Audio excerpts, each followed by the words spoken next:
Good morning, traders. Chris Buss here with Traders Profit Compass with another edition of Before the Bell, your home for actionable pre-market content for Tuesday, August 16th, 6:26 a.m. as I'm starting the video. Let's quickly looking at futures, just ticking red, barely. I mean, like a tenth of 1%, nothing there. On the macro front, we've got housing starts and industrial production before the bell. And then on the earnings front, we've got Walmart and Home Depot up here this morning. I haven't seen those numbers yet. They may be out. They may be coming in the minutes ahead. And then tomorrow we've got Target, TJ Maxx, and Lowe's were the bigger ones that I saw on the board. Not a lot happened yesterday technically, so I think we can go through this rather quickly. And don't forget, run your player at 1.5x. I should say that always, especially if you're new here. Let's start out with TLT, our bonds. We've been following this. This was the massive rug pull first part of the year as the Fed was going hawkish, and now we've had a nice bear market flag form, and we've broken that. Haven't made our way down, and although we are in a wide value range, if you wanted, I mean, there is a trade here depending on how you want to, how fine you want to take it. You notice that the 20 and the 50 are sandwiched together here right above price. Where does that come in? Both of them are at 116.50. Now, if you thought bonds were going to go down, and I want to point out we got a high level bear cross here on momentum, and RSI dipped down below the 50 level. So those indicators are favoring lower at this point. What you could do is get short, with some puts out into, let's just say September. August expiration is this Friday. You can get weekly, so depending on how fine-tuned you want to be, you could be short against the 50 and the 20 right here at 116.50, and you're either right or you're right out. What do I mean by that? I mean, as soon as you enter, it's got to go in your direction or you're going to be quickly stopped out. So, although there's no policy announcement scheduled, we've got, what do we got? Jackson Hole at the end of the month. And, if they start talking real hawkish, then you might get a move up in rates, down in TLT. So depending on how you want to try to finesse bonds, maybe not at all. That's up to you. But I just wanted to point out that we're below trend. Indicators have started to roll over, and you've got the 20 and the 50 there to shoot against. VIX coming down to the bottom of the range. I think 18 is probably a practical low type support level. And we mentioned yesterday, watch out on trend breaks to the upside, because once they do that, they go really, really fast. So if you have the ability in your platform, one thing you can do when you draw a trend line such as this is you have the ability to alarm the trend line. And that's something you can do on any chart that you might be interested in trading. You get the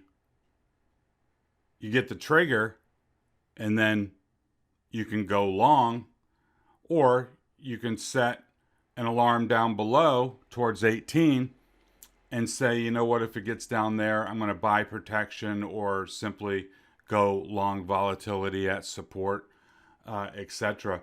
Now, after this rally, I think it's going to be, a higher probability bet after this week, after August options expiration and heading into the Fed, you're probably going to see a little bit more volatility after all those deltas roll off on Friday's August expiration. Bitcoin still holding 24,000. I mean, at this point, you're either long against 24,000 or you don't want to trade it. You've got all the 8, 20, and 50-day moving averages below as a cluster, and you've got trendline support coming in at 24,000.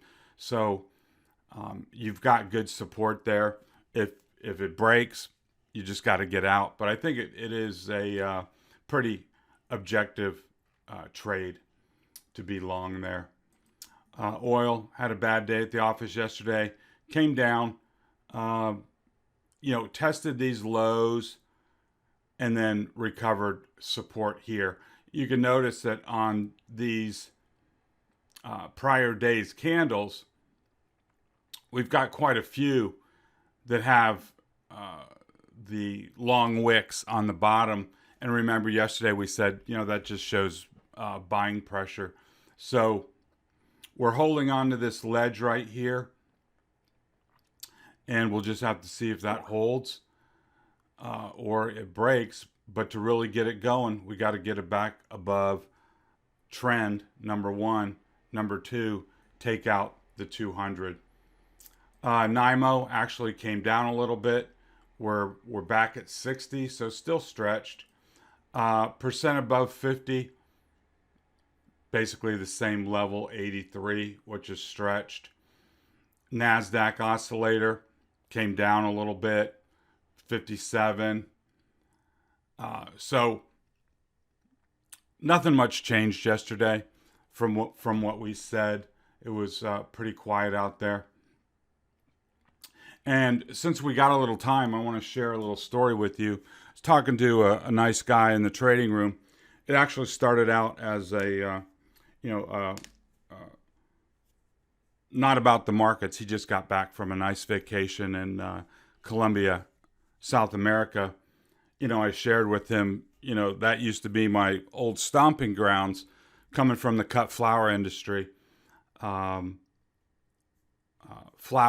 flowers are one of Colombia's major leading exports to the States. And I would go down there and, visit farms and stuff like that. And actually took my family down there for a week or 10 days back in the day. Nice country. Had a good time, and he did too. He spent 2 weeks down there, so that was great. But we got to talking, and what he said was, I spent my whole career in money management with, different financial institutions. I don't know exactly what he did, but, it was all fundamentally driven type analysis and then building portfolios, etc. And he recently retired from that job, and now he's, trading his own account.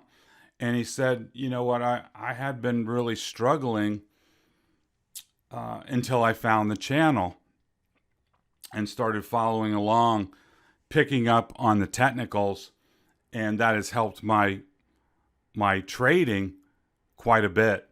And, that's always good to hear when you're helping make a difference out in the world by sharing whatever you know. So that was nice to hear. But my point is not only to share that, but think about it. We've been on, I think this is the 8th week of the run.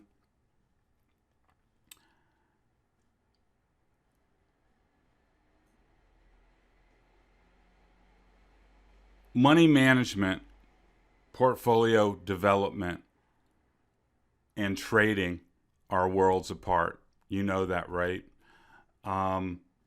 Nothing over this last 7-8 week period, nothing fundamentally has changed.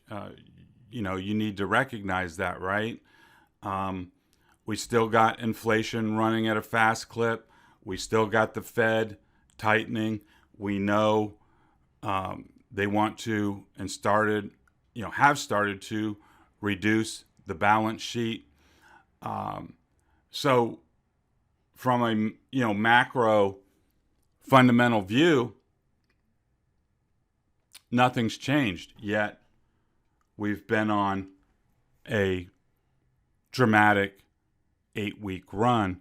And so if you were locked into a mentality looking at fundamentals, you got to be freaking pulling your hair out right now, because the rally makes no sense from that standpoint. There's no reason you can really pin on it. But from a technical view, we came down, we made a little base, and then here we broke out above trend, and then right on up the line, going level by level. For the most part, that has kept us in the trade. And from even way down here, we were looking up above to this 410 to 415 level as being important resistance. Why? Well, we had a lot of support here back in the day, back in early May, late April. And then here, that support became resistance here. And then, so when we break out, we come back to that important level. And notice how the price action changed when we got there.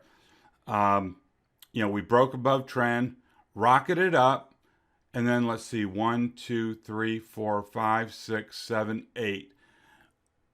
We spent a week and a half of trading time, eight trading days, right at the same level where back in the past, price felt that level was important. So important support, important resistance, another breakout. So trading is all about technicals. And I assume that's why you're here, but I thought it was important to share with you how somebody can, come from the market in a different perspective, find out that perspective isn't working in a trading environment, and then switching gears to more of a technical framework. And he also shared that he's been doing a lot better, becoming profitable. So that's great to hear. Now let's drill down on this a little bit. Strong RSI, starting to get overbought, but that's not a reason to sell. That a lot of time overbought can stay overbought. And on our PPO front, we don't have any signs of flattening and beginning to roll over. And we're above the 200, above all the moving averages. All the moving averages are tilted positive. That's all bullish. What I did different is a lot of people are talking about price coming into the 200, and what they're talking about, and then you might be saying, what are they talking about? We already took out the 200. I use exponential moving averages, but a lot of people use simple moving averages, and it's a different number. So what I did in black here is drop in the 200-day simple moving average, and you can see that price is right there, battling that one as we speak. So today, I think you can use either the 200 or this 229 or 227.50, excuse me, as your pivot area, and then be long above it or tactically short below it. We'll see that on the detail on the 60-minute chart. But let's say you were long in here and you got this 4-day move. This is a perfect place to roll up again when we've crossed another Rubicon, and assuming we can take out the 200 SMA, then you've got a new level to shoot against on the long side. When we go to the SPY 60-minute, you can see we've got a ledge here at 427.50.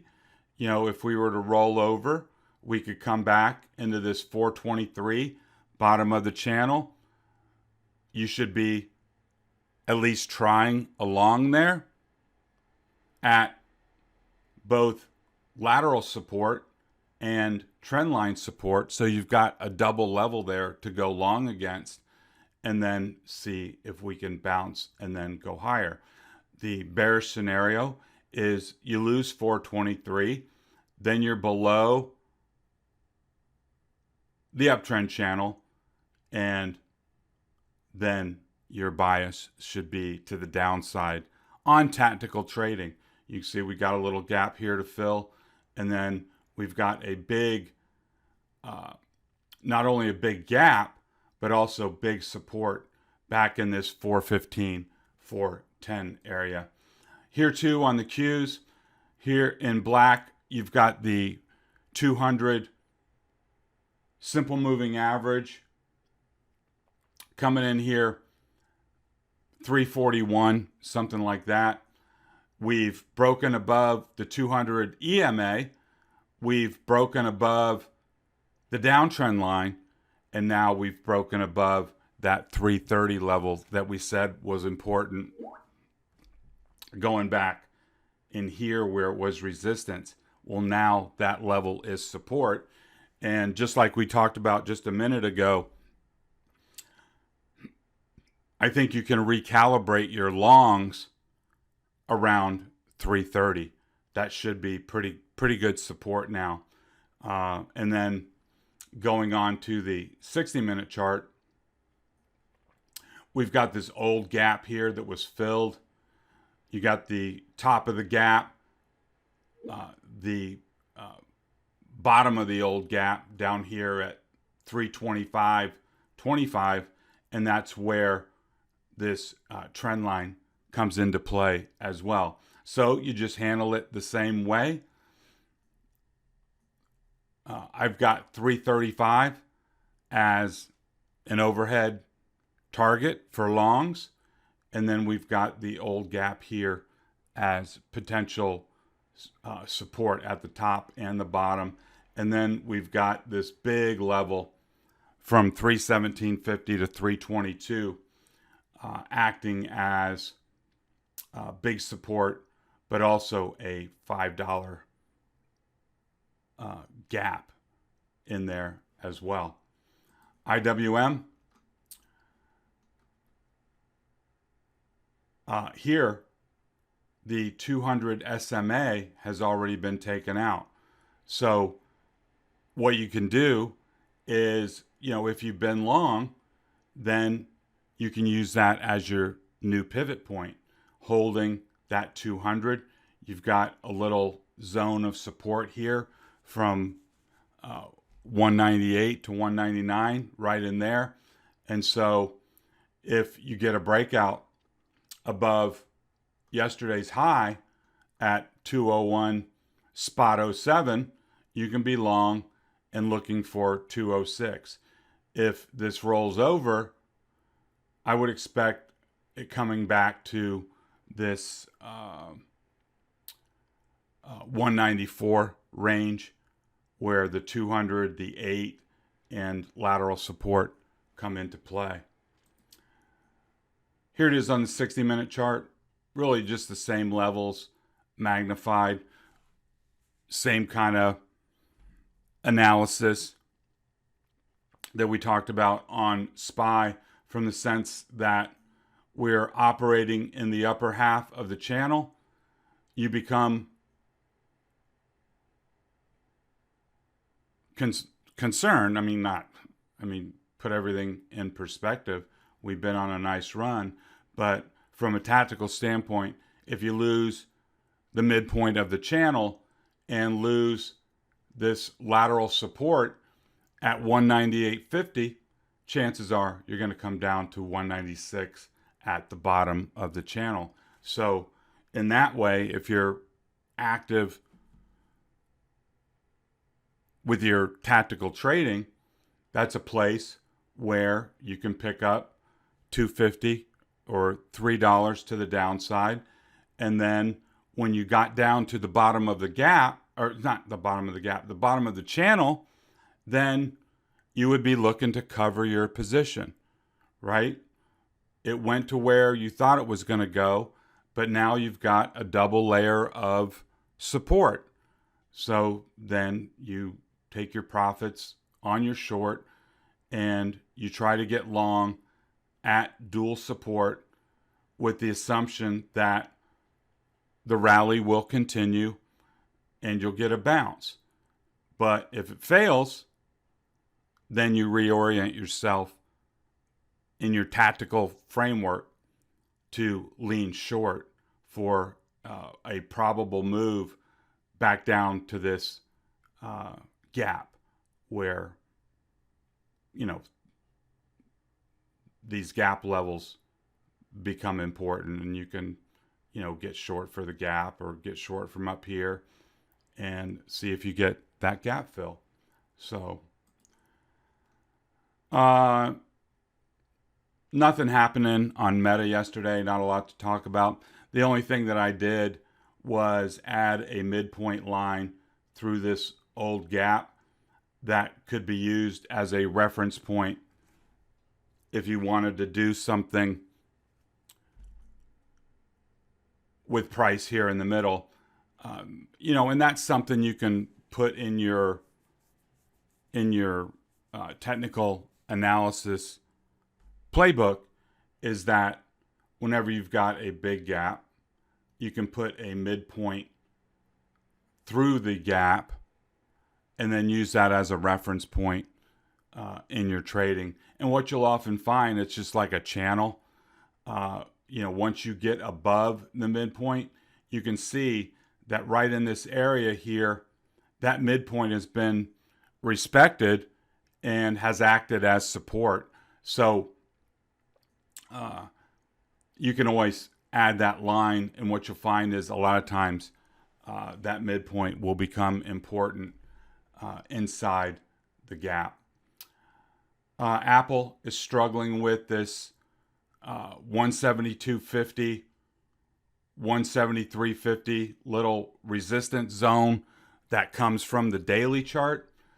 You can see, this thing just oscillated for the whole day yesterday, really didn't even do anything. And here, what I would say is, you're okay above 172, but if this rolls over and loses the top of the channel, then your first look is to the midpoint, and then your second look is to the bottom of the channel. You can see back in here, the midpoint has acted as good support on the way up, as it often does. But you can see here, we lost it and we went to the bottom. Same thing over here, we lost it, we went to the bottom, bottom, bottom, etc. So we've been away from the bottom of this channel for a long time. So just be aware that it won't always be that way. I am expecting this week to be, still kind of on the bullish side, just because of options expiration. But, you see that break, then you get short against 172.50 and see if you don't get that $3.5 move down to the midpoint. Tesla came back up to the prior high here at 935. So that's your pivot. If you go over on the daily chart, your first target is 975. Your second target is 1,000. And those are numbers that should ring a bell if you've been trading Tesla, because we've been at those levels before.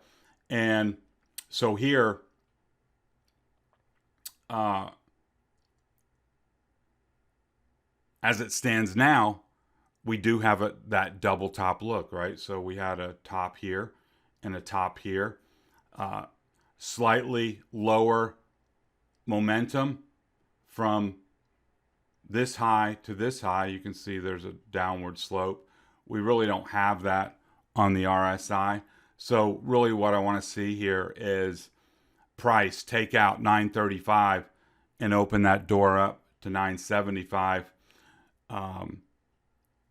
And then have 885 act as any big support on a move back down. Notice there is this intermediate level though at 915 where we've got this high volume over price bar here that should act as first support on any kind of initial move down. So you've got some good levels there to shoot against. Microsoft is battling this gap that goes from 292.50 up to 296. See if it can get up there. I think the level here that's paramount on Microsoft is 290. That was the big level that we have been working on for, ages, going way back in the chart. A lot of rejections at 290. So simply getting above it was important technically. Now we just got to hold it. And if somehow the market starts to roll over and you see 290 failed, your antenna ought to go up. And then you've got this $5 gap below that would probably get filled once it's entered. So I think 290 is the real linchpin on Microsoft. Amazon didn't do anything yesterday. Still pressing against this 143, 143.50 area. You'll see that clearly if you open up a 5-minute chart. And so this needs to break out to move up towards that 150 target area on Amazon. Google didn't do much yesterday at all. This 122.50, it's not marked here, but that's the 200 EMA on the daily. So price is obviously wrestling with that. I would use that as your pivot today and going forward. If it can pop the 200, then you've got room to run to the upside. I think we looked at that already. Here's your 200 EMA. If you can get above that, you can look for a move up to 126, where you've got a ton of resistance. And then on the downside, you've got a ton of support at 118.50. So those are really the two key levels on Google. If it loses 118.50, then it looks like a fake breakout. If it breaks above the 200, then you'll have a mighty challenge at 126 with all this resistance lying overhead. Netflix didn't do anything. Not a lot to talk about. Still holding 247.50. I think that remains your pivot. you can be long against that. And as long as that holds, there's an opportunity to go higher into this massive gap. Semis didn't do a lot yesterday.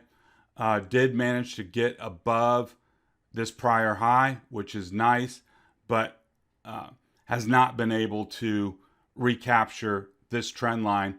And what I'd really want to see here, if I was bullish, is a nice move above 247.50. Finally put this in the rear view mirror and recapture the trend line. That would be, I think, a significant bullish move in semis. Art complex, deader than a doornail yesterday. Pretty much flat. I don't think anything has changed. In the fintech arc, I think 21 is your pivot. Looking for 21.50 and then 23 on the upside. Keeping in mind you've got a pretty big gap here of 75 cents from 2025 down to 1950. Genomics, not a lot going on.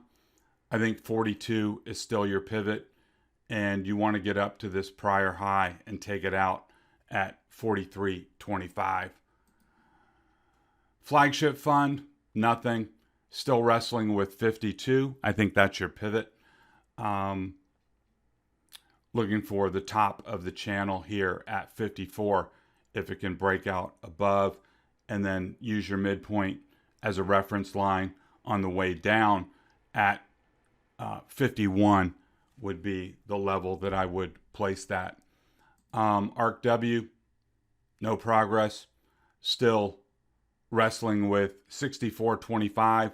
I think that's your pivot for today. Notice that, PPO has gone pretty flat. RSI still above 50, so that's productive. I think you just got to be patient here and see if you get a breakout above 64.25, and that would open the door to a move higher. I wanted to bring Micron into focus. We've got this big downtrend line, and just the other day, I guess it was Friday, price moved above trend, so that's bullish. You've got a ton of resistance here at 66. So what I've done is I set an alarm at 66, because if price can take that out, then you're probably going to come up to the 200 at 70, and that would be a nice little trade if it can get above that. And then, that would give us the opportunity, if there's some, continued massive rally, it's breaking back into a new value range above 66, and then your target is the far side of the prior range. So it could get all the way up into the high 70s or low 80s if the 200 could be taken out. So I say just, steady on the tiller right here. A lot of people out there calling tops. I don't think that's the trade to make. I think we've got our downside support levels clearly marked, and you should be doing that on whatever stocks that you're trading in the time frame that you're trading them. So for instance, if you're an active intraday trader, those levels are going to be different than on if you're a daily time frame swing trader. Just have your levels marked. Go with the trend until you get evidence that the trend is ending, and then respect that. Exit your longs. You can get tactically short or find stocks that are a short and you can flip back the other way. I think we're in a dead zone as far as macro goes. We have August option expiration on Friday. If you've got positions that are expiring, figure out what you're going to do with them, whether you're going to hold them towards expiration or you want to buy more time. You can do that anytime between now and Friday. And then we've got Jackson Hole at the end of the month. And that's where, there potentially could be some fireworks. So let's see how today goes. I hope you liked the video. A little different than usual. A little quiet day yesterday. Hopefully you picked up some tidbits on the TA front for your trading. If you like this kind of analysis and you're new here, thanks for watching.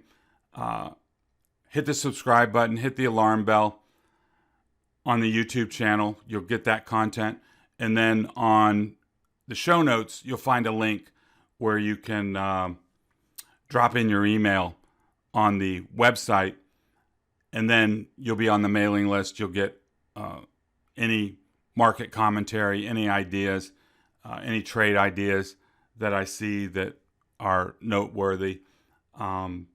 I will certainly pass along. And you'll also get an invite to the trading room. Lots of good guys and gals in there working hard. I did want to say, just came to me a second ago, I think at this point you got what you got. You're long what you're long. And I can only assume that that's at a risk level that you're comfortable with. I would stick with that. I don't think this is a time to be, going gonzo, to get the FOMO fever and, God, I'm missing out. And then, I'm going all in because we're going to the moon. No, stick with your risk profile that you've had, that you're comfortable with, and see how it goes.